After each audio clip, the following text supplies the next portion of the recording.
Good evening and welcome to Regent College and our 10th evening public lecture of summer 2020.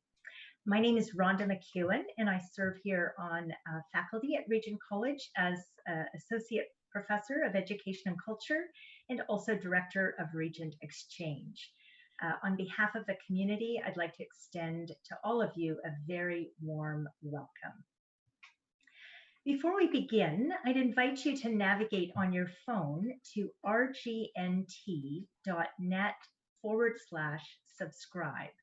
That's rgnt.net/subscribe. That will take you to our email subscription form. We've got a number of free lectures coming up this summer, so if you enjoy this evening, I encourage you to sign up and stay informed about the great events that we have at Regent College. So in terms of this evening, our lecturer will speak for approximately 50 minutes, and then we'll have a time of questions for about 15 to 30 minutes.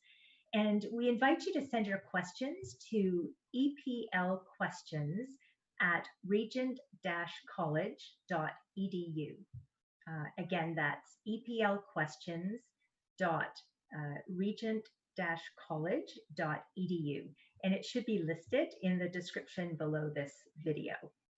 Our evening will end by 9 p.m. Pacific Daylight Time at the very latest. This evening, it really brings me great joy, and it's a wonderful honor to introduce Dr. Jeffrey P. Greenman. He serves as President and Professor of Theology and Ethics at Regent College. And prior to assuming his role in 2015, he served as Academic Dean and also Executive Vice President at Regent.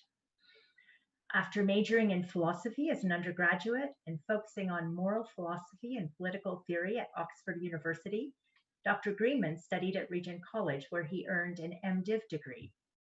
And following his studies at Regent, he served as the Canadian Executive Director of African Enterprise, a mission organization focused on evangelism, leadership development, and racial reconciliation in urban Africa. He earned his PhD in religious ethics at the University of Virginia, and his dissertation dealt with 17th century Anglican moral theology. Over the years, Dr. Greenman's teaching and writing has focused on Christian ethics, the history of biblical interpretation, spiritual formation, theological education, leadership development, and global Christianity. He is a frequent speaker at churches and conferences. This evening, Dr. Greenman's lecture is entitled Living Faithfully in a Fearful World, Ethics, Leadership, and Society. And so with that, I'll hand it over to Dr. Greenman. Thank you very much, Rhonda, and thank you all of you who are viewing this, wherever you may be around the world. It's good to be with you. I'm coming to you from Vancouver and want to greet you. So looking forward to a time of interaction at the end of our discussion. I'll lead you in some thoughts for a while, and then we'll have a chance for some question and answer later on. So why this topic? We're at a really extraordinary moment in the course of events in our world. I think we all know, and I thought it would be maybe timely and hopefully helpful to address some of the issues that we're looking at in our context through the lens of faith. So let me share the screen that I have got some slides here for you. And there's my title, Living Faithfully in a Fearful World, Ethics, Leadership, and Society. And we'll just do the best we can in the time that we have to unpack what faithfulness might look like in a fearful world. So here we go. Well, what's happening all at once? We all know that there's a global pandemic, the likes of which none of us have ever lived through before. And that pandemic is accelerating according to the World Health Organization. Here in BC, we've just started as of today in phase 3 of opening up. And we're beneficiaries of very good public care for our public health here in BC. But around the world, this pandemic is still raging, close to 10 million cases now worldwide. So lots of, just going to advance my slide here. There we go. Lots of cases are still percolating and growing all around the world. 480,000 deaths last time I checked, just a few days ago. Economically, very difficult and potentially worrisome times. There's a serious economic downturn, probably the biggest one since the Great Depression. Unemployment rate in the US is 13%, which is a rate nobody has probably heard of in a very long time. More recently, there's been the very well documented killing of murder, really, of George Floyd in Minneapolis, famously with a policeman's knee on his neck for 8 minutes and 46 seconds. That has touched off a worldwide movement to address issues of systemic injustice, particularly racism and its systemic forms. There have been a number of others, even in the past couple of weeks, that have been victims of police aggression, and both in Canada and in the US. So there's been a growing worldwide response to these conditions to call for ways to address systemic racism. Meanwhile, the bigger picture that we're all familiar with is polarized politics, increasingly progressive and conservative, left and right, different political parties finding less and less common ground. The rhetoric ratcheting up between the different sides, anathematizing one another. We live in an era of polarized politics, which doesn't help respond to things like pandemics, economic downturns, or calls for addressing systemic racism. That gets caught up then in the polarized politics of the moment. And of course, there still is and has been, and the big story before the pandemic was in many ways coming out of last year, the awareness, growing awareness about the climate emergency, as it's being called, the concerns around climate change that are progressing also very rapidly. Greta Thunberg was the one that would grab the attention of the world in many ways, Swedish teenager activist. She was just quoted the other day in the news as saying that all of what's going on around the systemic racism, injustice, protests reflect a kind of awakening going on in the world, so that she's hopeful still that there will be a significant response to the issues of climate change. She's saying climate change is just as urgent as the coronavirus, but we're not treating it in the same way. So climate emergency is still one of our contexts. And then those of us that have been watching the news, I think, are aware too that the COVID pandemic has revealed social problems, injustices throughout society, throughout the world. Problems that were there are now revealed by the COVID emergency in ways that we hadn't known before. One of those is the way, particularly in the US, the pandemic has disproportionately affected communities of color. And in Canada, for instance, one of those issues is the under-resourcing of long-term care facilities, where 80% of the deaths in Canada have come to those people that were living in long-term care and nursing homes. So those issues, of course, were there, and now COVID has shone a really bright light upon issues like that, and there are many others as well. So if you add all of that composite picture, just what's on the screen there together, I think you get a very significantly fearful arrangement. You get lots of grounds for lots of worries. And the question really, I think, I want to ask tonight is, what should our response to this be? At the personal and social and political levels, what does it mean to be a Christian in such a world? Is it possible to live faithfully amidst the fears that are marking our world, this kind of a context? So fearful, I've called this lecture Living Faithfully in a Fearful World. Well, why fearful? What's up with that? Well, I could have, I suppose, called it lots of other things. It is certainly a chaotic world. It is an anxious world, confused, troubled for sure, violent, yes, racist, yes, as we have been reckoning with in new ways, unjust. All of those things are true. They're quite viable alternatives, as my title goes. We could use them all. We could possibly just hyphenate all of those words together as a description of our world. But I've chosen to focus more on fear tonight. That era feels to me, that word just seems to describe our era better, perhaps than some of the other ones. People are talking now about being afraid more openly than they have in probably a long time. More and more, the writers and scholars that I've been reading have been looking seriously at the phenomenon of fear. And tonight I want to delve into that a bit with you and open up some of that thinking about the nature of fear and the implications of fear for us to sort of take a hard look at fear, a fearless look at fear, you might say. And then why faithfulness? In my title, I think I want to stick with this word faithfulness, living faithfully in a fearful world. Seems to me a better word. It's a deeply resonant biblical word, of course. It's a word that reflects our biblical heritage. Faith and hope and love are what the scriptures speak of constantly, and we're called to faithfulness. And I resist words like effectively or successfully or powerfully or impressively. All of those are words that we use a lot in public discourse and in the political realm, of course. They all tend to be reductive to pragmatism, I think, ultimately. Effectiveness is about getting stuff done and accomplishing one's goals or agendas. And that pragmatic mindset, I think we want to just resist a little bit. Faithfulness is a deeper and more relational concept, a more theologically rooted in scripture concept. And it's about living in the here and now out of the faith that we have in God and in Christ.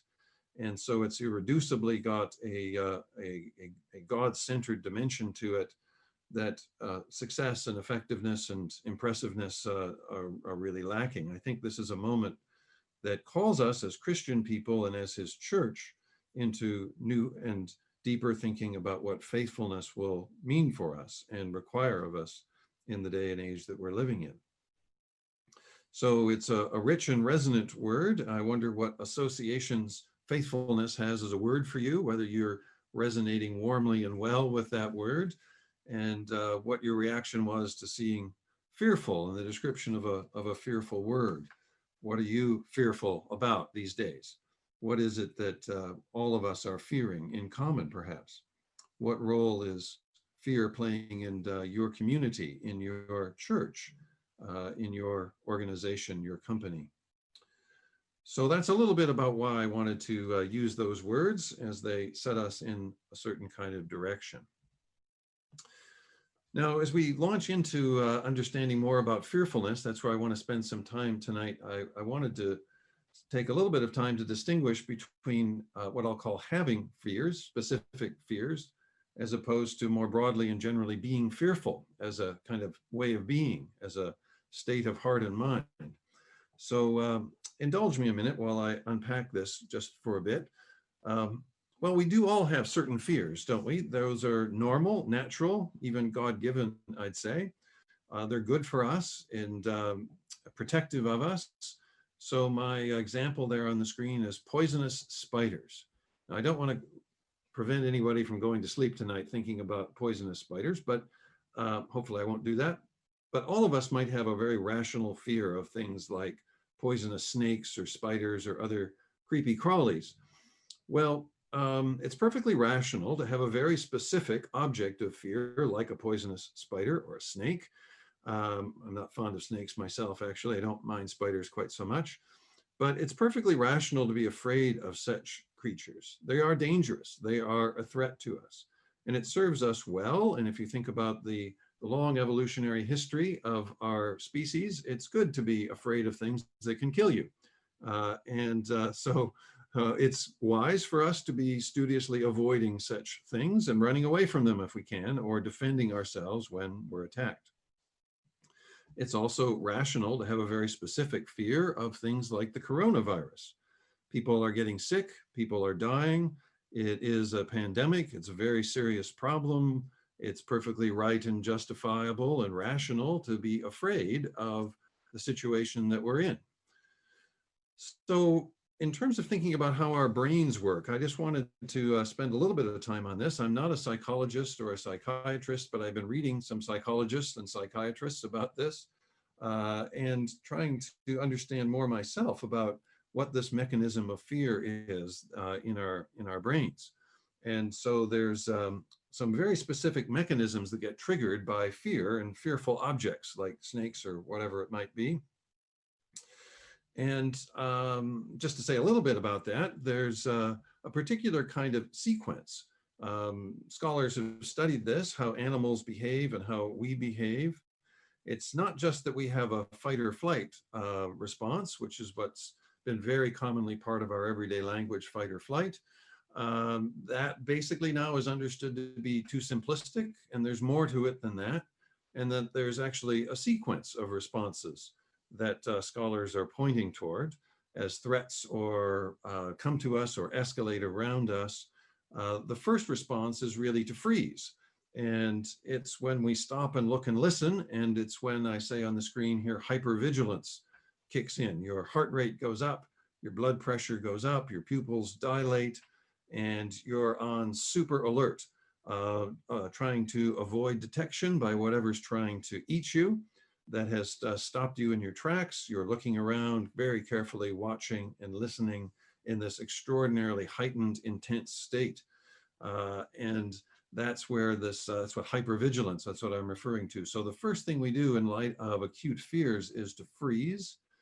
And it has a number of consequences that we put ourselves into that sort of state of mind. The next reaction in the sequence is actually to flee. It's not to fight first, but actually flight first. It's a hardwired instinctual response to a direct threat. We basically tell ourselves, let's get out of here, and we try to find a way out. And if there's no way out, the third stage in this is to fight, to fend off the attacker, try to win the battle, protect ourselves, our others, our family, our group, our herd, whatever it might be. We get out the boxing gloves. And so the mechanisms of the brain are working here to keep you actually from thinking too much, keep you and me from thinking too much. Physiologically, what's happening is adrenaline and cortisol are released into the body. The amygdala, the brain's center for emotions and memory and these survival instincts, they really take over the cognitive functions in the brain. And when the amygdala is in control, the limbic system of the brain shuts down the connection to the neocortex, which are the parts that do rational thinking. So strong emotion and fear really distorts our perceptions, and it activates this sort of primal reaction to override our ability to really think rationally and to think through the consequences of our actions. So in a nutshell, fear is shutting down your brain. It's preparing you for action, and it's preparing you for this fight or flight response, whatever is necessary. So it's deeply disruptive of normal brain function by putting you into this emergency state. And so we know this from our own everyday experiences. We've all had moments when we have responded to situations like this, I bet.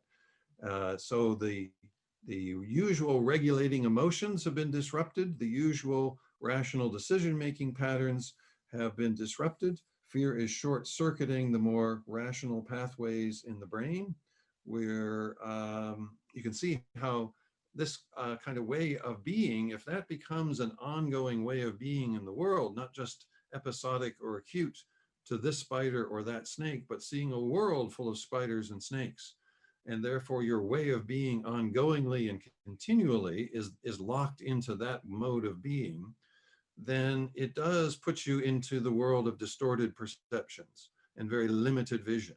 It impedes any trust outside of your immediate circle and your immediate encounter with an enemy or a threat. It prevents more considered rational consideration. So it's a kind of impairment, this way of being, a whole world full of spiders and snakes all around you all the time. If that's the perception, it seriously impairs our functioning emotionally and intellectually. It's like being a drunk driver. It's just as impaired as a drunk driver, you might say. So that's all of what's going on in our brains when we have this sort of hypervigilant fight, flight response to a world of fears and threats around us. Well, what would happen if we actually think about that on a more social level? If you think about it on the bigger stage of our public life and our political life. I think that is actually what's happening. Our fearful world has taken these sort of ways of being and responding and put them into social and public terms. So I'm going to talk about four thinkers tonight that I've been thinking about over the past year or so. So my slide here, a fearful world, four witnesses, three of them on the screen here, Brooks, Nienberg, and Ferretti, and then another one coming, Martha Nussbaum, in just a minute. So my path in thinking toward this lecture goes back to April of last year when David Brooks, who's a columnist in the New York Times that I think probably some of you are familiar with, wrote a column in April of last year called An Era Defined by Fear. And what he said is that he's been thinking about how to characterize the era since 9/11, which was, of course, 2001. And what he said was this: I wonder if we fully grasp how fear pervades our society and sets the emotional tone for our politics. So he goes on in his column, and the New York Times op-ed piece is just a short piece, right? But he goes on to talk about quite a lot that's really relevant. It caught my attention, and I've been trying to think through ever since. Talks about the practice of politicians stoking our fears. He says that fear ratchets up the crisis atmosphere. The media is caught up in this, and he, of course, is a part of that media himself. He says, well, all news is breaking news these days. Fear itself begins to take control. Fear generates more fear. It escalates. He says fear puts a dark filter over everything. And he says this: a fearful person is unable to hear good news when any possible threat looms large. Notice he's talking there about a fearful person, not just a person fearing a specific object in a very limited acute case. He's talking about a fearful person who sees all spiders and snakes. He says fear runs ahead of the facts, inflames the imagination in a negative direction. It stokes up anger, and then that stokes more fear. And fear induces herding behavior. What he's talking about is a kind of gathering together with a kind of in-group for protection and walling yourself off from other people. He says fear revives ideology in society. It rejects information or data in favor of sentiment and suspicion. And so it's a deeply concerning article. He doesn't point in that article very much in the direction of solutions or hope or possibilities. He's trying to, in a sense, draw our attention to the social phenomenon of fear. Well, it did catch my attention. It's a very serious diagnosis of what's going on in our society. I don't think that's just in the US. I think that's very broadly in other places too. Whether he's right that the post 9/11 world is going to be written up by historians generations from now as the era of fear, we don't know. But it's got some plausibility. Now, thinking more into this area of fear, there's another scholar, my second witness, so to speak, here to this fearful world, is a psychiatrist at Harvard by the name of Andrew Nierenberg. Why does propaganda work? How about that for a really good title for an article? I've had kind of an interest in propaganda for a long time, mostly through Jacques Ellul's work, which I'm familiar with. But he's a psychiatrist at Harvard, and he says this, his very short little article, you could look that up if you wanted to find that too. He says this: we live in extraordinary times. Politicians across the globe, and especially in the United States, are sowing fear to gain and hold power. Fear of other people, fear of immigrants, fear of ethnic minorities, fear of people who are gender nonconforming, fear of other countries, fear of crime, fear of loss of status, fear of the future, fear of being taken advantage of, fear of losing, fear of disrespect. He says, listen for fear in the barrage of daily news stories, and you'll hear it everywhere. From a psychiatric point of view, the interesting question is, why does fear seem to work so well when it comes to propaganda? Now, he was writing all of that in 2018, friends, before COVID, before the George Floyd episode, before lots of things that are on our plate here today. all of this analysis of extraordinary fears, extraordinary times. That was 2018 he was writing. And he has the same analysis really about the brain function. So that the fear, the impact of fear on our brain networks is to activate a kind of what he calls the Salience Network. Some of you maybe in the audience know about this. Scanning the environment for threats. It deactivates an executive control network, which has to do with analyzing information, making rational decisions. And he then applies this to society and to politics. And so what he said at the end of this little article really caught my attention. He says this: if I can make you afraid, I can suppress your ability to think straight. And if politicians can make you afraid, you should be afraid of the fear they can induce in your brain. Now, our third witness, Frank Furedi. Frank Furedi is a Hungarian sociologist. He's a professor in the UK. Back 20 more years ago, in 1997, he wrote a book called The Culture of Fear. And he's been studying fear for a long time as a sociologist. He's just written a new book out last year called How Fear Works. Now, one slight digression, but maybe it's not so much of a digression. The big picture for him around thinking about fear and the social significance of fear and becoming a fearful people, the big picture for him is the erosion of the agreed moral foundations of Western society. And his analysis is that because there's been this sort of breakdown of a social agreement about coherent agreed morality, then what's happened is that whereas once we had a sort of stable ground to stand on together, when there's no agreed framework, we're less confident. We become very risk avoidance oriented and safety oriented. Everyone becomes frightened, afraid of one another, not knowing quite where they stand, and afraid of the future. So what he's saying is that because of this bigger picture of a kind of breakdown of a moral consensus in society, it sets us up to be exploited by our fears and sets us up to have politicians exploit us in such a vulnerable condition. Now, you may or may not agree with that whole analysis. I'll just sort of leave that to the side, but that is the bigger context of what he's thinking about. Two of his points I wanted to draw attention to. There's so many more, but just two I think that are really interesting. I put here on the slide, pay attention to our public rhetoric. This is one of the things that he studies and keeps track of. And so the culture of fear, as he wants to document the existence of a culture of fear, he's drawing on the rhetoric of politicians, activists, journalists, and saying that, when we don't have an agreed moral discourse, when we don't have moral categories and concepts that everybody agrees about, then we're able to, in a sense, move into the language of appealing to fear. And fear becomes the basis for everybody's positioning and advocating of everything that they hold as their favorite cause. So the public rhetoric, he notice how many times we appeal to icebergs. Icebergs are scary because the damage is going to be serious if you crash into one, but there's hidden dangers in an iceberg. It's below the surface.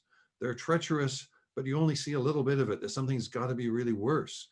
He talks about the doomsday clock. The doomsday clock metaphor here was invented after World War II in response to the development of atomic weapons. So the Bulletin of Atomic Scientists created this clock to tick closer and closer to midnight, which was the apocalyptic hour. So it's the hour of the sort of nuclear obliteration of the planet. And so it's a very alarming image to use. Doomsday clocks are now used for lots of things beyond nuclear obliteration.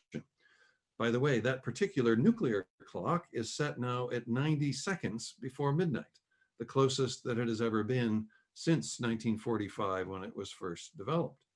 He talks about ticking time bombs.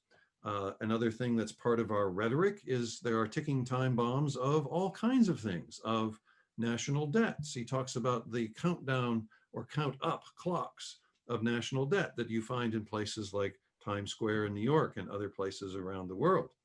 So the idea of ticking time bombs of national debts or unsolved problems or just about anything, you name it. And then the rhetoric of the apocalypse, and apocalyptic this and that. There is, of course, a recent book called Trump-pocalypse for those of you who are critical of President Trump. So apocalyptic rhetoric is very common these days. Very dire, extreme, fearful images. And so his point is that our public discourse is now full of this stuff. As David Brooks says, all news is now breaking news. Everything appears to be a crisis. Unless something's declared a crisis, we don't take it seriously at all.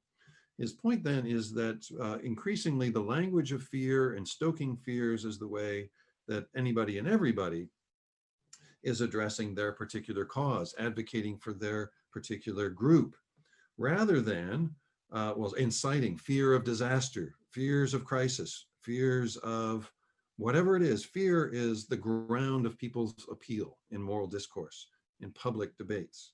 So rather than appealing particularly, he's concerned. He's a scholar after all, so he's concerned. There's not a lot of appeal to evidence or facts, data, information. He also, because of his moral analysis that I mentioned, he's concerned that we're not making appeals to virtues like hope or loyalty or duty. There's just a flat out appeal to scare tactics and an appeal to fear. So very sobering voices, Brooks and Nierenberg and Ferretti. Well, there's one more that I want to bring up here, which is Martha Nussbaum. She's the author of a book, 2018 came out, called The Monarchy of Fear. There she is on the screen. She's a philosopher, a very eminent, world-class, famous philosopher, public intellectual in the US. She teaches at the University of Chicago, very prolific writer. And she wrote this book in the aftermath of the 2016 election. The themes that she's talking about are not just for Americans or dealing with the American context, I'd say. It does emerge out of that context, but she's not really concerned about the results of that election so much as what undergirds the climate, the mood, the sort of social public space of America is what she's really concerned about. And she's concerned about democracy. She's concerned about the conditions that make democracy viable and possible. So she's a philosopher and draws heavily on ancient philosophy.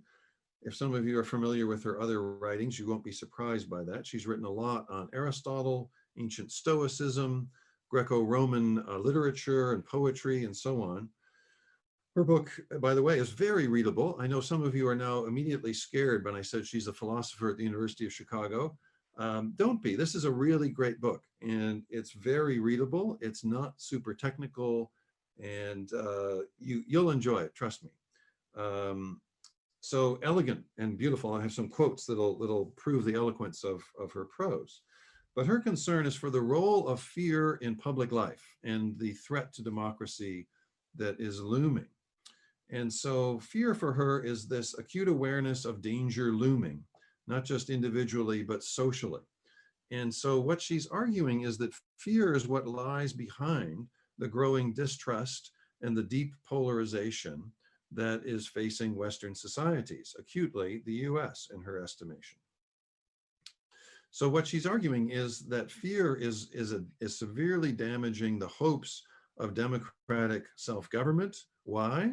Because it's infecting citizens not only with fear, but with anger and disgust and with envy, which get played out in public life. Now, a lot of her work as a philosopher and other works has been very much on those very things of anger and disgust and envy. So she's bringing that together with this wider argument about fear. So what she's going to say is that fear is at the root, but fear is what gets expressed through anger and disgust and envy. So fear hijacks a sense of outrage or protest in her analysis. And what she's really concerned about is that it's fear in her judgment that kicks off that sense of outrage or protest into a desire for payback and vengeance. She also pays attention to this idea of disgust. Very interesting moral category, disgust. She has a fascinating discussion in the book. I can't go into all the details. She traces disgust to our sort of core fundamental human sense of a deep fear of our own mortality. And so what she says is that fear is what infuses this natural propensity towards fearing our own mortality, to exclude others and subordinate others around us. Envy, she says, is really born out of fear, the fear of not having what we need or want to have. And so what she says is that this dynamic of fear leading to anger and disgust and envy actually applies across the political spectrum. And the amazing thing about that, she's a progressive herself. She would not have been a Trump voter, but she's trying to be fair-minded in terms of both sides being susceptible, both sides of the political spectrum, that is, both ends of that spectrum, susceptible to playing on fear and linking their fear and expressing it through anger and disgust and envy. Now, I want to explain a little bit her title, which is a very interesting part of her story. Her title, the monarchy of fear. Fear is a monarch. What does she mean? What she means is that it wants first place. It wants to be in control. Fear takes over, in a sense, and demands all other functions, emotions, thoughts to come into submission to it. It's a very interesting idea. Now, part of her analysis, and this would probably be debatable, and maybe some of you in the audience might not agree with this analysis of hers, but I'll just say what she says. She's really thinking that this business of fear, and fear as a monarch, goes back to our very early days as infants. So this is a kind of psychiatric approach, I suppose, or psychotherapeutic approach to what is her analysis. So fear emerges out of our utter, complete vulnerability and helplessness as infants. And that's where this monarchy of fear begins. Our very survival is at stake once we're outside of the womb. We're totally helpless, and we're born into a struggle for survival and into a fear of death, basically. She says this, she says, the baby has no way of surviving except making slaves of others. Babies are so weak that they must either rule or die. Incapable of shared work or reciprocity, they can get things only by commands and threats, and by exploiting the worshipful love given by others. So she says, fear is our first emotion, is what she says. Genetically first among emotions. It persists beneath and infects all of those emotions, nibbling around the edges of love and reciprocity. She's going to say love and reciprocity, some form of love, I'll say more about in a minute, are in a sense essential for democracy, and they're nibbled away by fear, this genetically first in our lives. The other thing that she says is that fear is not just primitive and goes back to our first moments out of the womb, but really it makes us asocial or antisocial. It turns us towards ourselves rather than turns us out towards others. She says fear is intensely narcissistic. It drives out our thought of others. It's the monarch. It's this emotion that leads us to care about nothing else, nobody else. It turns us in upon ourselves. Those of you who are familiar with Martin Luther will know that his diagnosis of what sin is as being the condition of being turned in upon yourself. Very interesting. So what she's talking about here is the kind of suspicion and distrust that is born of fear, gets blended with disgust and envy and outrage, and mix that together, you have a rather toxic kind of brew. And so it's a very sobering analysis again. Now, interestingly, her last chapter has got the title, Hope, Love, and Vision. She is trying, more so than the other thinkers that I was talking about earlier tonight, trying to point a way forward, a way of hope. Hope for her is a vision of a good world that might ensue, and at least through some of the actions that we could take to get there. So she's concerned about finding a way towards hope, and she's concerned with this monarchical control of fear that keeps us from hope. It keeps us in a state of panic and heightened alerts and suspicion. And so she's trying to find a way towards hope. Now, one of the things that I find very interesting, she has 5 practices in mind to point us towards hope. The arts is one of those. A world of listening and respect for reason is one of those. She's a philosopher after all. But religion is one of those things that she points to, interestingly. And on the screen, I've also put another one of her ideas here, which is, forgive me for such a long quote on the screen. You will forgive me for that, won't you? But I think it's really, really important. And this is kind of the direction I want to take us in our last segment here tonight. She says this: a huge problem is that Americans lack a sense of the common good. They all too often think in narcissistic terms, what's good for me and for my family. That's part of her whole analysis, that fear puts us into that mode. But she says this is nothing new. Every democracy, both ancient and modern, has had to struggle against people's narrowness of vision and self-focus to create a meaningful narrative of common purpose.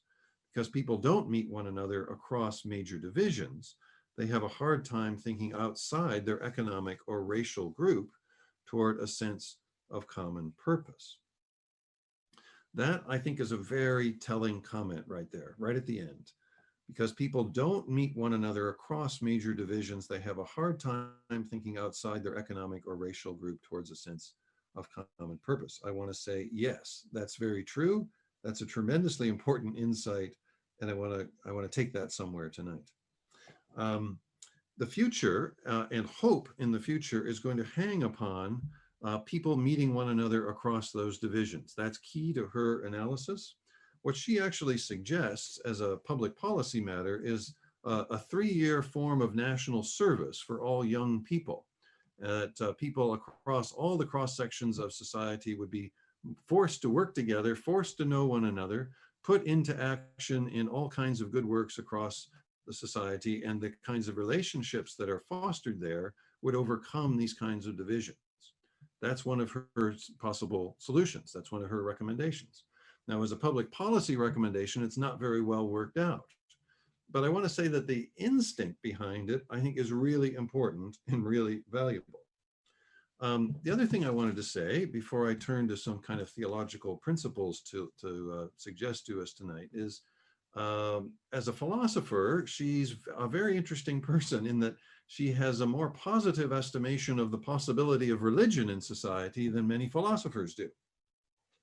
Now, she herself is a convert to Judaism, and I think that's one of the reasons she has a more open mind that religion can be positive. But she says that philosophers sometimes show contempt for religion and religious people. One of the reasons why they have little public influence in our nation, a deeply religious nation. That's a message for her fellow philosophers. She's heard at conferences probably. But she says this: philosophy by itself shows how we can respect our enemies. It doesn't show us how to love them. For that, we need the arts, and many need religion. Very interesting.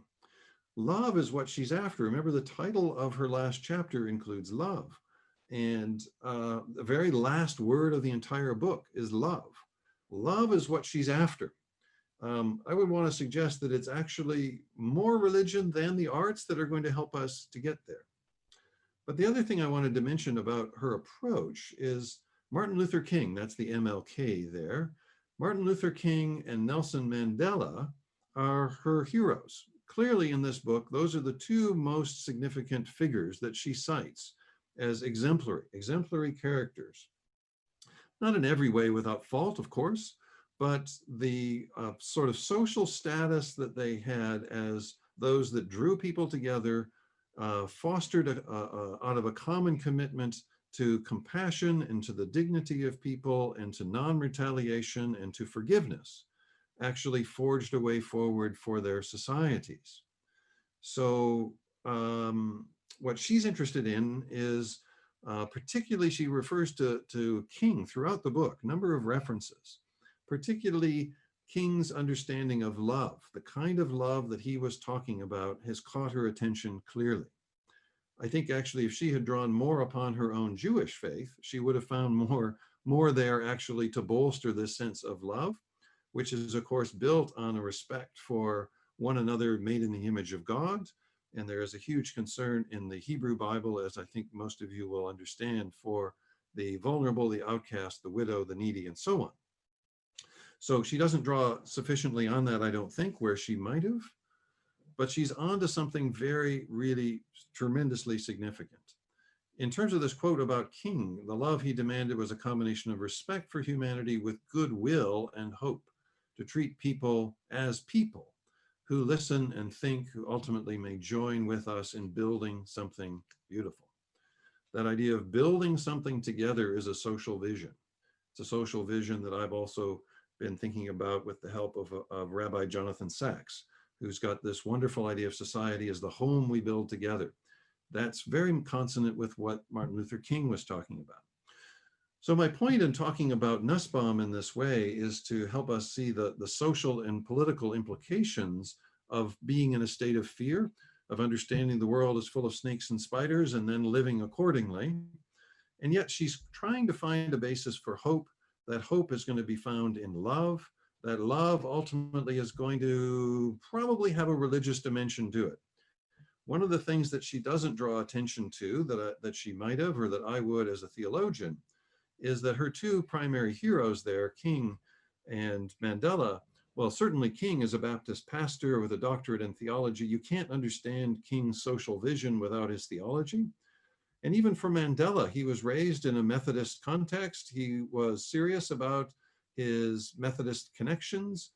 It's a matter of some scholarly debate exactly how thoroughgoing his Christianity was, but many scholars have looked at his movement towards reconciliation and nonviolence as indicative of the influence of Christianity on him. You certainly can't understand Mandela without Christianity.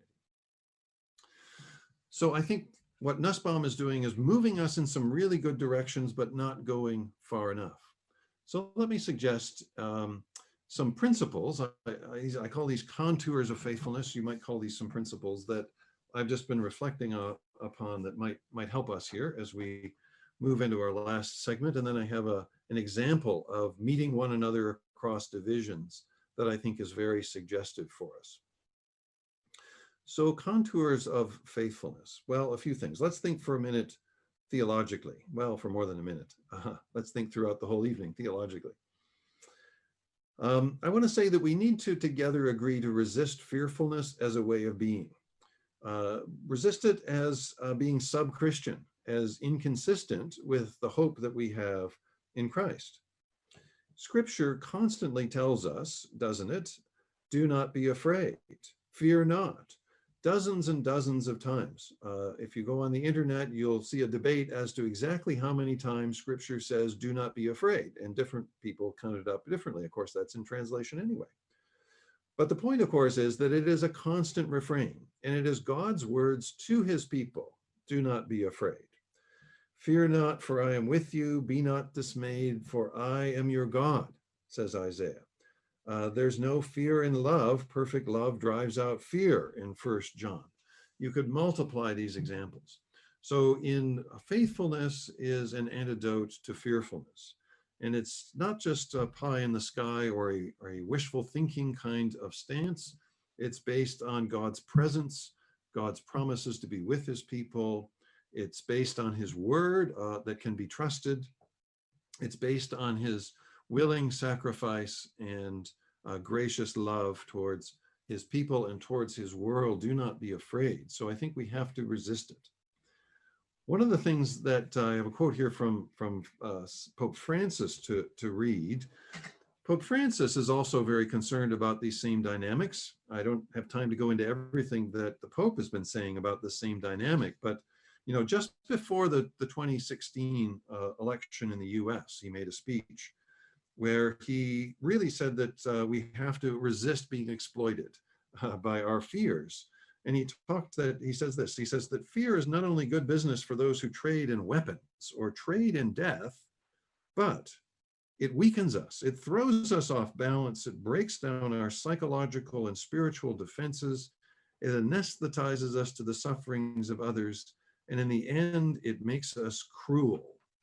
He says, whenever you hear people exulting in the death of a young person who had lost his way, whenever we see that war is preferred to peace, when we see the spread of xenophobia, when we realize that intolerant ideas are gathering ground, behind that cruelty is the cold breath of fear. And then he goes on to remind his audience, this was a sermon, that Jesus says, do not be afraid, and that mercy is the best antidote to fear, much more effective than walls and gates and alarms and weapons, and it's free. It is a gift of God. So this release from fear into a sense of mercy and into a sense of courage is actually a gift of God that comes to his people. Fourth bullet there, let me say a little bit about, I think this is a very interesting and important time for the church. 2,000 years of church history, I think, has taught us that the church doesn't really flourish under conditions of comfort and ease and prosperity nearly so much as it flourishes under difficulty or even opposition. And we need to take that to heart. There's nothing in the current chaotic, fearful social climate or in our extraordinary moment of converging crises that prevents Christians from being faithful. There's nothing that makes Christianity irrelevant. There's everything that makes it more relevant and important than ever, if we see this as a time of opportunity. Fear brings us into ourselves, as these analysts have been saying. Love draws us out of ourselves toward others. That's our opportunity. In the health crisis, we have an opportunity both to care for the sick on the front lines, as many Christians have been doing in our hospitals and nursing homes and so on, but also to get involved in fixing broken systems. The brokenness of healthcare systems all around the world has been laid very bare and clear by the COVID crisis. We should be the people on the front lines, but also people in the back offices trying to fix the broken system. The economic crisis that we're in. Yes, provide food for the needy in the here and now, but also address the injustices and inequalities of the way that our economies work. Yes, there's a political crisis going on. How about creating spaces for dialogue and understanding and meeting one another across divides and breaking down partisan dividing walls? More on that in a minute. Of course, we're in this fantastic moment of realization of systemic racism. The Christian gospel is the world's greatest force for racial reconciliation, a mending of broken relationships. Do we really think that we'll be able to address the issues of systemic racism at a deep enough level unless there's a spiritual level to it? I think there has to be a deeply inward, soul-searching spiritual level to this engagement with systemic racism. So pick the crisis or the convergence of crises that you might wish. My sense is there's an opportunity for the church to be engaged and to be contributing in ways that others won't be able to engage. Therefore, my little maxim in the middle of the screen there, I put everywhere that things in society are at their worst. That's precisely where Christians are needed most to be at their best. So this is not a time for fearful withdrawal or disengagement, but a time for faithful engagement across the culture. Let me say a little bit about leadership. Well, these are extraordinary times, and one of the things that I think we've seen played out is the need for leadership to exercise itself, beginning from rooted in compassion and empathy. This is true of every crisis situation that's going on around us, combining them all together into a mega crisis. I think it's true at all levels, in all kinds of groups, organizations, churches, colleges, political jurisdictions, you name it. Leadership that begins and is rooted in and expresses compassion and empathy is definitely on the right track, will be taken seriously, has legitimacy. So in some sense, I think with the crises around us, that leadership is called to a moment of lament and truth-telling and honesty about the difficulties, struggles, fears, disappointments, not just papering it over and soldiering on as if things aren't happening, sticking one's head in the sand, but facing reality honestly and truthfully, lamenting comforting when one can, providing as much hope for the future as one is able. What that suggests, I think, is that leadership really in beginning within, if I might say it that way, begins with we ourselves asking, what are we afraid of? What are we afraid of? We're afraid of not being successful, perhaps, or not having things work out well. Moving towards thinking about those that we're leading and working with, trying to influence, what are they afraid of? What are people feeling? What are they upset by? Who's been hurt? And responding with words of compassion and empathy, responding with deeds that are aligned with those words of compassion and empathy. After all, that's the gospel story. God so loved the world, he entered into it as the suffering servant to be our leader and to lead us into the ways of his kingdom. The gospel is good news, after all, and what I'm suggesting is we lean into our identity as gospel people who have been gripped by the truth of Christ, and lean into an identity that we first and foremost belong to him. That's who we are, and therefore we need not be afraid. That we leaned very deeply into understanding ourselves as living in God's context. Where are we? We're in God's world. That world is God's by creation. It is his by redemption. We're in his world. There's only one world, and it's the world that Christ has redeemed. And why are we here? We're here to be faithful to him. We're here to be witnesses to the truth of that gospel. We're here to point people towards Christ. We're here to live for the praise of his glory. That's our story. That's who we are. That is the world's true story, a phrase from Mike Goheen. So all of that is true about who we are, and I'm saying that my appeal to us is to live out that truth and to do it fearlessly as God enables us by being faithful to him first and foremost.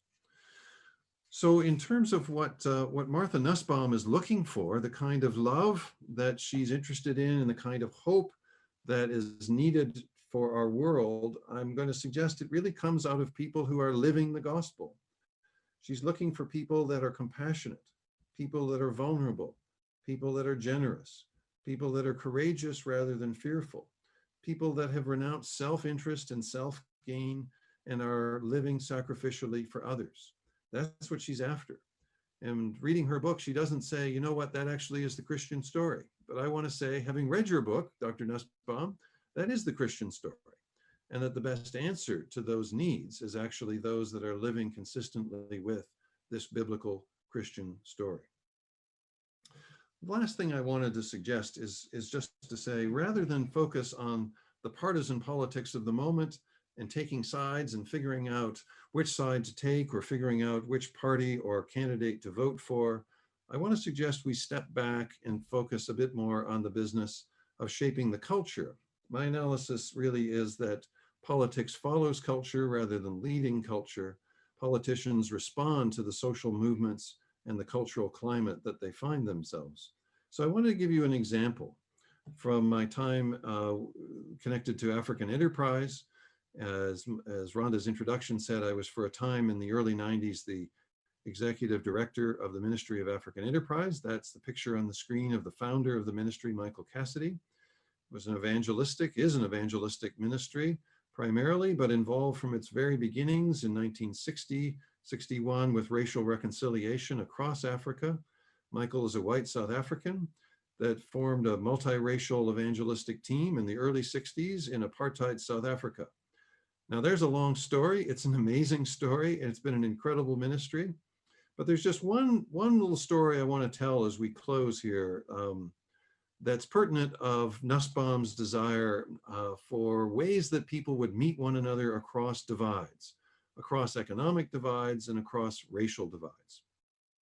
So let me just tell you this little story from South Africa. It's told in a couple of different books that Michael has written, including his autobiography, but in another book that he wrote about the run-up to the 1994 election in South Africa. So cast your minds back to the early 1990s in South Africa. There was incredible tension. There was violence. It was on the world's news every day, the situation there, as it was threatening to completely spin totally out of control. The country was torn between different political factions. The apartheid, the white Afrikaner apartheid government was hanging on to power, trying to figure out how to maneuver through the different Black political groups, the ANC, which was led by Mandela, others as well, the Pan-Africanist Congress, tribal factions were there, paramilitary groups were at work on both the right and the left, both Black and white. Diametrically opposed groups were literally at war with one another. If ever there was a context of systemic racism, it was the apartheid government of South Africa, which, by the way, was put together and given great theological rationalization. That's a sobering reality. So this wasn't just a context in the early 90s. Mandela was let out in 1991, I believe. But this wasn't just a context of polarization, name-calling, nastiness, an unfortunate lack of cooperation. This was something entirely different. This was a country on the brink of total collapse and civil war. These were groups that were destroying each other, that were killing each other, that were assassinating one another's leaders. So this is way beyond the reality that we have in, for instance, North America. Much more dangerous. And the prospects of a free and fair democratic election were on the ropes. So African Enterprise at this point had been going around 30 or so years, primarily doing evangelism, but also talking and teaching and modeling racial reconciliation. So their contribution to all of this was gathering people across divides. All those divides, the divides of white and Black, and the divides of Afrikaner and English, the tribal divides, the political divides, literally people that had been committed to killing one another were invited to come to what they called dialogue weekends. They held 6 of these at a place called Kolobi Lodge outside of Pretoria, out in the bush. And they invited leaders in groups over these weekends for what they called these dialogue weekends. And these leaders, amazingly, came. There's another whole story to why in the world would they come? They came to spend a weekend with their enemies. They came to share their life stories. And primarily, there was no really formal program so much as having meals together, going out on these game drives to see the animals in the bush, and sitting around the campfire and telling their life stories. And their life stories are, in many cases, very difficult stories. Stories of suffering, stories of persecution, stories of friends, family, colleagues, comrades being killed. These are very difficult stories. Michael recaps a number of these in the book. The Afrikaner who told the story that his father had been forced by the English to wear a sign around his neck after the Boer War that said, "I am a donkey, I cannot speak English." Things like this. So groups of people who literally were committed to obliterating the other met together to do what? To find one another's common humanity. And they did that by sharing their life stories. Where are they from? Who are they? How have they suffered? What have they seen? And so group after group goes through this process. And what happens, amazingly, by the grace of God, is that they build and encounter relationships with one another. And so beyond the distrust that they enter with a sense of relationship and even with friendship, turning friends into enemies by the grace of God. Prayer was undergirding this whole amazing process, as you can imagine. So out of these relationships that took place over these dialogue weekends of sharing stories and entering into one another's pain and understanding what it is to be on the other side of the issue, to be persecuted by the other group, and so on. Out of those came relationships, right? The relationships that led to the kind of cooperation that actually prevented a civil war, the kind of cooperation that made possible the kind of brokering and agreement that led to the first free and fair democratic multiracial elections in South Africa that led to Mandela becoming president. So Martha Nussbaum is onto something. She's onto the way that our way forward across deep divisions and across mutual fear and suspicion is going to be in relationship. It's going to be in finding one another. It's going to be in sharing our stories and knowing one another's humanity, our common humanity, as struggling, suffering, difficult people. And that sort of encounter and relationship goes deep enough, actually, to break down these walls of division. Political rhetoric doesn't go deep enough. So what Nussbaum is sensing is really, that's what love requires. What she doesn't go is far enough. But I think Michael Cassidy and African Enterprise and many others in Christian reconciliation ministries have seen that there is another step forward. It is the hopeful step. It is the step of finding one another in love beyond the differences that divide us. And in that, there can be hope. So let's lean into a faithful response in our fearful times as God is our helper. Rhonda, I'll leave it with that and turn this back over to you.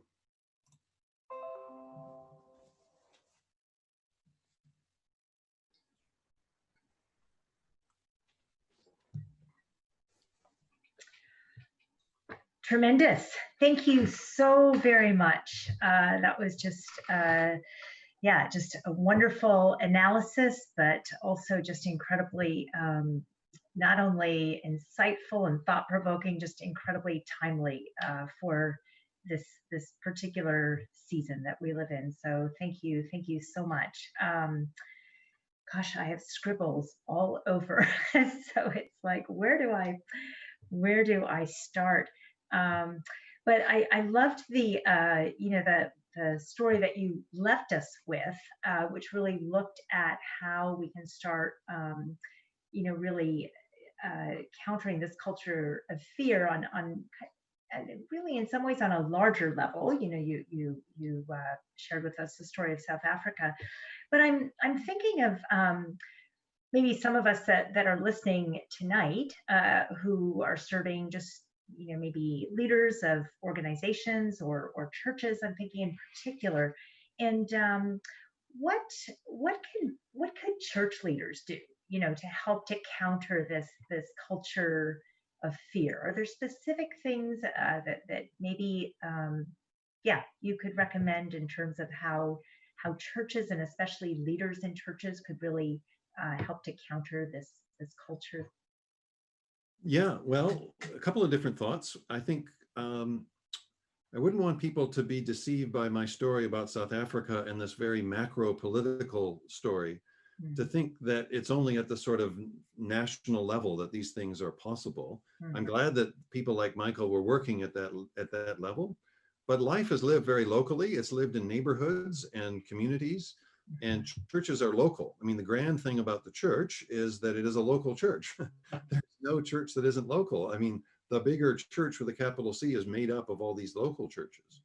So I think the opportunity for churches and church leaders, including pastors, is to be deeply committed to their own neighborhoods and to ask questions of their own context and to say, well, God has put us here for a reason. We're the people of God of this place, of this community. We're in this town and not in that town. We're in this neighborhood, not that neighborhood. Where is it that we see brokenness and division and hostility in our community? And can we go in a very open-handed way to those that are divided or broken in this context and offer to be a person, a group, a people that would bring people together? Because we want to learn, because we want to see people working together in harmony, because we care about our neighborhood. And I think that in a sense, Christianity is in many parts of the world, including here in Vancouver, now so marginal to the sort of cultural power structure that there's a way in which the ability of a church is to go to create some space, in a sense, for different groups to come together and be heard. I mean, I think the part of what I love about that story from African Enterprise is it's centered on telling stories. People want to be heard. People need to be heard. If we only listen to our own circle, then we're not hearing very much. So I think it begins with creating conversation, creating space for conversation. I think the worst thing that churches can do is sort of position themselves as having the answers or having a sort of product to sort of force upon people. but rather coming alongside to enter into their world and serve them and serve this community. We all care about this community and create space for people to know one another and relate to one another as human beings without the strings attached. This isn't like, well, if you come and have this discussion, then there's also strings attached. I think no strings attached. This is the generous love of Christian people for their neighbors.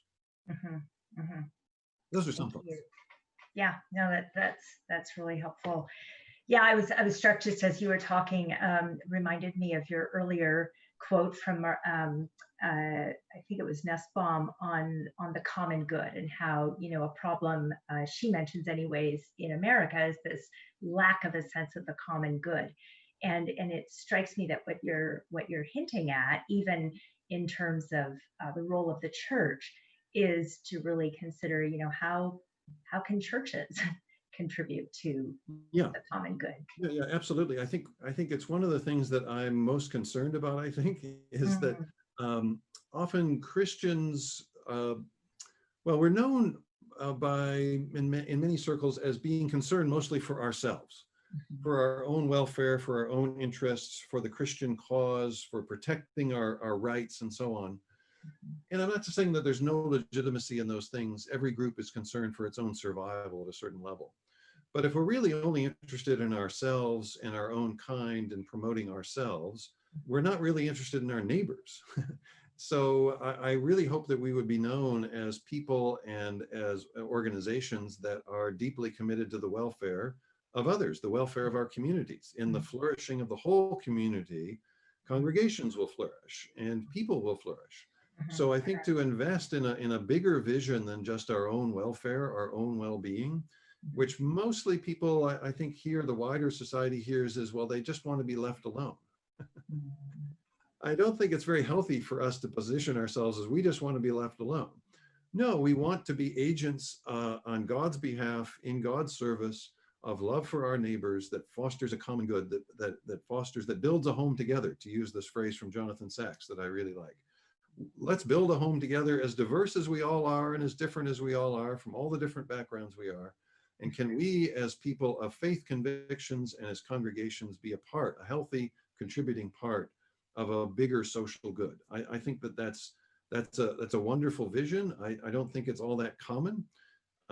It's a more gather into our congregation mindset, rather than we gather here in order to be a blessing to our neighborhood, a blessing to our community. We're going out at the end of this on behalf of loving our neighbors, right? So I'd like to see that dynamic enlivened as much as we can. Thank you. I'd also encourage those of you who are listening now to, send in your questions to eplquestions@regentcollege.edu if you have other questions for Jeff. Maybe just one more church question, and then maybe I'll change a little bit. So you had, I think you'd mentioned that, the church doesn't, especially in general throughout church history, the church doesn't tend to flourish in times of ease or times of comfort. And I'm thinking especially in the Western church, especially the more affluent Western church, which tends to emphasize, kind of blessing and comfort, if not explicitly, sometimes implicitly. I think, and I was struck with maybe what we can learn. It seems like we have much to learn from the global church, especially those parts of the body of Christ that maybe are living in communities that are constantly fearful for very real reasons. I think in many cases, especially a lot of the affluent side of the West, this whole pandemic and everything that's gone with it has kind of taken us off guard. And yet there's so many in the world that, fear and some of the challenges are a daily occurrence.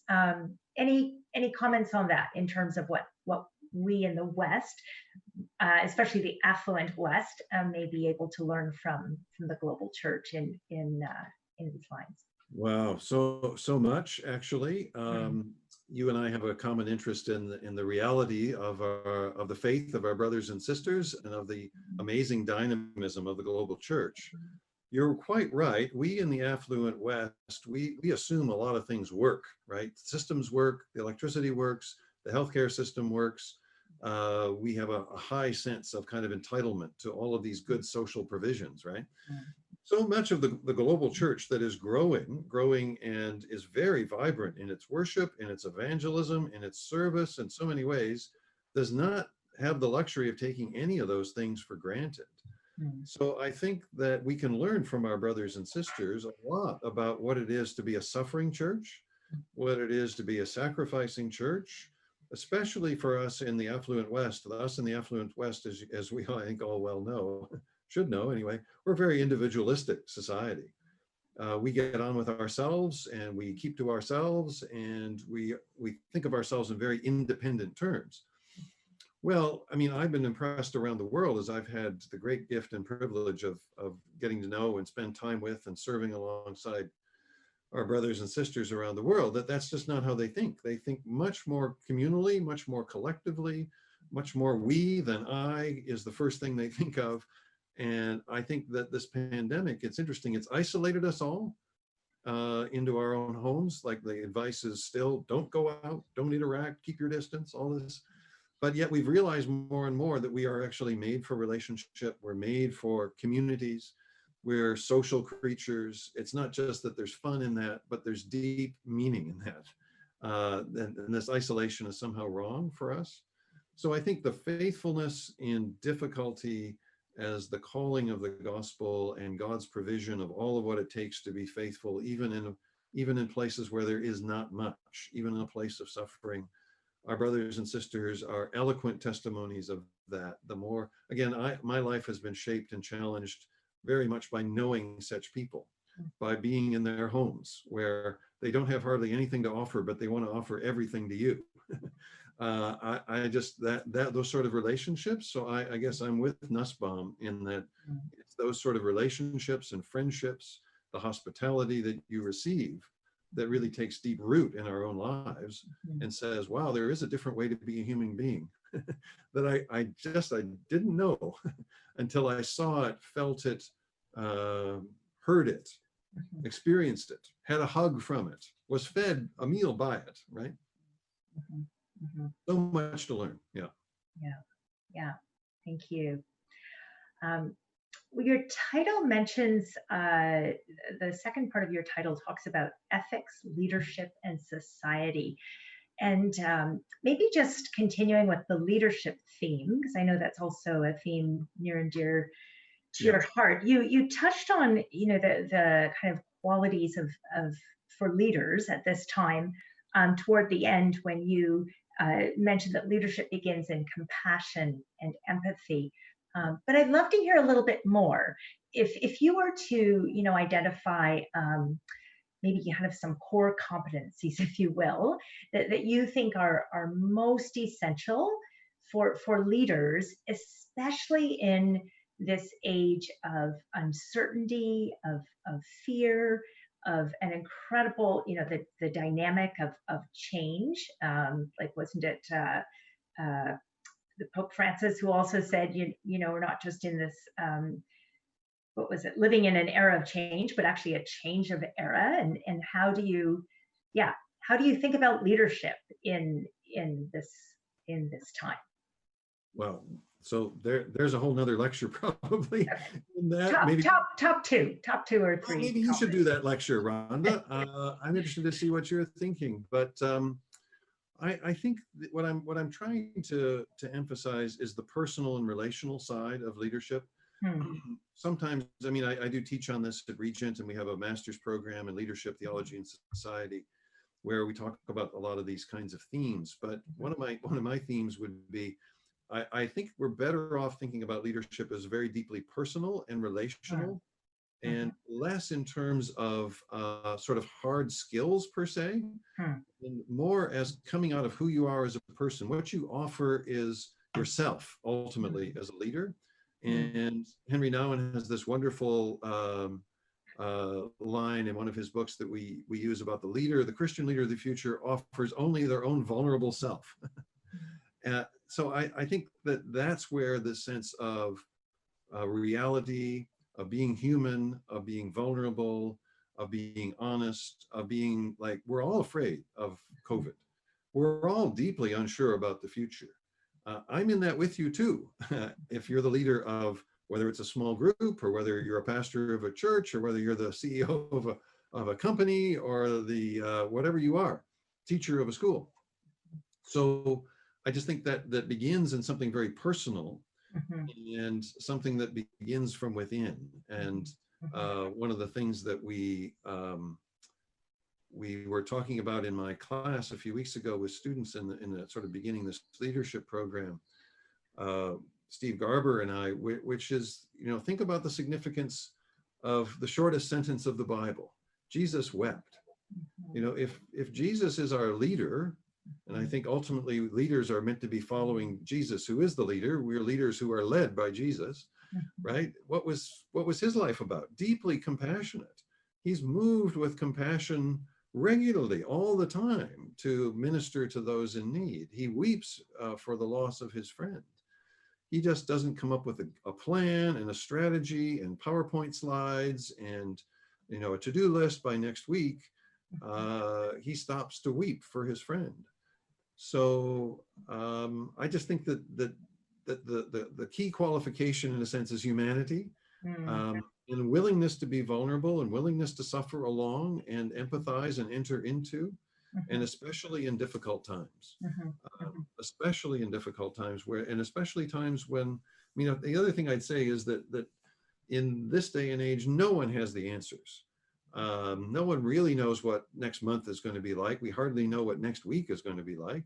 A few months ago, we hardly knew what the next day was going to be like with COVID.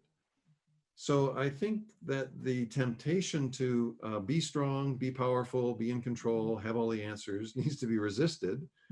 Instead, in the name of coming alongside, being honest, trying to faithfully find our way day by day by day, and living by faith day by day by day, that God will lead us and guide us and provide for us, and in a sense demonstrate a kind of basic daily faithfulness in dependence, with dependence rather than independence, with dependence upon God. I think those are the sort of starting places for leadership in such a time as this.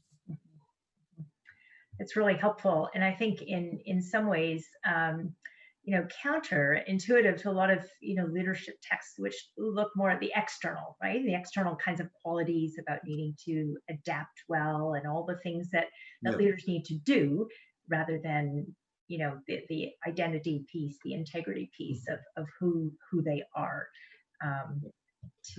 Well, the thing about the current leadership moment, of course, is that there's no playbook. There's no script. None of us, as I said at the beginning, have ever lived through a pandemic. My own dear mother is 92, and she didn't live through the last pandemic. So, a year or so ago, Mark Glanville, who some on this might know, who's just joined our faculty here at Regent, he and I did a session. He's a jazz musician, among other things, and marvelously talented person. Mark and I did an evening on the metaphor of improvisation. And jazz improvisation and how that works and how that's a metaphor for leadership. And I've been thinking about that a lot, because there's no playbook, there's no 7 rules of leading. We're all finding our way. We're all making decisions and then remaking them the next day. We're all trying to find our way in a fog here in a pandemic, let alone all the convergence of other crises. So I'm not a big believer of kind of by the book, in a sense, like you can look up in a leadership textbook exactly everything you should be doing right now, rather than we need to be prayerfully, thoughtfully, carefully improvisational, which means listening. The great thing our jazz evening a year or so ago proved, and ask any jazz musician about it, the key to jazz music is listening. It's listening to who's playing around you. It's paying attention to what they're doing. It's not doing your thing, it's doing our thing, right? So I think that's very much also the leadership moment that we're in. We're all improvising. But we need to do it together. We need to be listening to one another. And we need to be real about what we can do and can't do. And live out a kind of daily faithfulness in that mode, rather than let me go look it up on the shelf what I'm supposed to do today. There's no book that tells you. No book that available. Yeah. No, that's really helpful. And we're starting to get some questions here. And actually, that was one of the questions is, how do I lead well if I myself as a leader am fearful? So Yeah. that was a good response to that. Um, there's another question here that looks at things a little bit differently, especially about communication.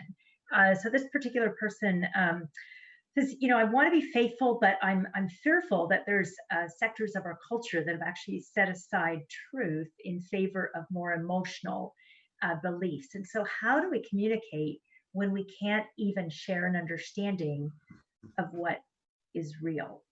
And Yeah. so, yeah, how would you? Great questions. So I think it's a both and. I mean, I'm a professor. You saw the kind of lecture I just gave. I believe in ideas. I believe they matter. I think there is truth. I think we should be contend for it. But on the other hand, just to balance that, I think with the more deeply relational approach, it's getting to know people. It's showing that you care about them, that you want to listen as well as talk. Listen to their stories, and you might listen to their story and think, wow, these people are completely wrong. But it's not the thing to say right out of the bat is, I think you're wrong and I've got the truth. I think it's to enter into and listen, right? The great thing about that Kolobi Lodge and South African Dialogue Weekend example, I think, is that it all begins in listening. And it begins in saying, yeah, you too are a fellow sufferer in this human story and in this tragic story of South Africa, just like me. We're in this together. Aren't we both on a quest? Let me hear your quest. I'll tell you my quest. And as Christians, we don't enter into that in a sense from the standpoint that all things are equal or everything goes. We have a belief in the truth of the gospel. Of course we do. But to enter in on that relational footing, gently, humbly, graciously, and get to know people, and over time be able to share more and more of that story, the true story of the whole world, as Mike Goheen puts it. Those are kind of the direction that I would suggest, if that's helpful. Mm-hmm. Thank you. And then maybe one more question here. This person asks, how do we give thanks in this time of fear? Mm-hmm. Oh, it's very important to do that. Mm-hmm. So in the time that we're in, I think a lot of people have commented on the significance of lament, really honest mourning of what has been lost, the lives that have been lost, all the people that are grieving, the jobs that have been lost, and not to at all kind of paper over that and just get on with things, really to be truly deeply mournful about all of that, enter into that lament. But on the other hand, right, it's if we read the Psalms are always, I mean, there's so many that are deeply in lament, but it is always, there's always just so often a tipping point, which is, and yet I remember your faithfulness, O God. And yet I remember what you did to our ancestors. And yet I remember what your word says. And yet you are the God of the covenant, right? It's like, but, and yet I remind myself, the bigger, truer story is actually also this. It's not that there isn't lament and pain and loss, which there is. But in the midst of all of that, our God is still the true and living God. And there's much to be grateful for. The supreme thing to be grateful for is the reality and truth of God, Father, Son, and Spirit, the reality and truth of the gospel, which doesn't change, the reality and truth of God's promises of hope. We know how the future will wind up one day. We have already seen that. We've got the preview of that. We know where that's going. And so I think to just remember with a deep sense of daily gratitude for God's provision, for the grace that we do have what we have whatever it is that God has provided for us, to cling to those good things, to cling to the story of who God is, of what he has done, that's unchanging. His grace and mercy are new every morning. Just cling on to those things and hold those things together. I mean, often in scripture, what we're called to is to hold things that seemingly are at odds or seemingly in tension, to hold them both together. And I think this is one of those, which the lament, super important in our day and age right now. Also gratitude and praise for God, super important. Hold the both of those together. which seems sometimes impossible and some days might not seem coherent for you and your own soul. But that's why we need brothers and sisters to hold up, hold up our failing arms and to encourage us into holding the two of those things together, so that we might weep with those who weep and rejoice with those who rejoice, both together. Amen. Amen. Thank you. Well, that seems like a good place to pause. I always like to say pause rather than end, because this seems like a conversation that should continue. So thank you ever so much, Dr. Greenman, for your sharing your wisdom here with us this evening. Thanks so much to the audience, to those of you who are listening in and watching, for those who sent questions. We really appreciate your engagement. And we want to especially thank the donors and those who've made this kind of lecture possible. And if you would like to become a donor and contribute to our financial aid fund for students, we'd invite you to visit our website at rgnt.net/give. We hope that you're going to be able to join us again next Wednesday evening at 7:30 p.m. Pacific Daylight Time, when Dr. Mary McCampbell will give a lecture entitled Guns, Grit, and Grace, Flannery O'Connor and the Sin of Sentimentality. Thank you again for joining us this evening.